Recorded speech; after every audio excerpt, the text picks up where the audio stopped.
গরমকালে ঢ্যাঁড়সের পাতলা ঝোল, তাও আবার মশলা ছাড়া। তার জন্য প্রথমেই ঢ্যাঁড়সগুলো ধুয়ে নিচ্ছি, তারপর দুদিকের মাথা কেটে মাঝখান থেকে কেটে নিচ্ছি। যেহেতু বড় ঢ্যাঁড়স তাই 2 টুকরো করছি, ছোটো ঢ্যাঁড়স হলে আর কাটতে হবে না। এবার আলু কেটে নিচ্ছি। আলু ভাজার থেকে একটু মোটা করে কেটে নেব।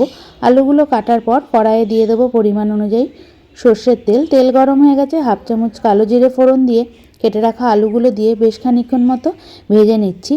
আলুগুলো ভাজা হয়ে এসেছে, এবার এর মধ্যে একটা ছোটো সাইজের টমেটো কুচি দিয়ে দিলাম। টমেটো কুচি দেওয়ার পর দিয়ে দিচ্ছি স্বাদ অনুযায়ী লবণ, যদি পরে লবণের প্রয়োজন হয় আবারও দেব।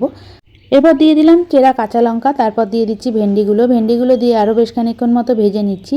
তারপর দিয়ে দেবো 1 চামচ হলুদ গুঁড়ো দিয়ে আরও কিছুক্ষণ ভাজার পর দিয়ে দিচ্ছি পরিমাণ অনুযায়ী জলটা দিয়ে সামান্য পরিমাণ চিনি দিয়ে দেবো। যেহেতু পাতলা ঝোল করছি তাই জলের পরিমাণটা এখানে বেশি দিয়েছি। ঝোলটা মিডিয়াম আছে 4 থেকে 5 মিনিট মতো ফুটিয়ে নিচ্ছি।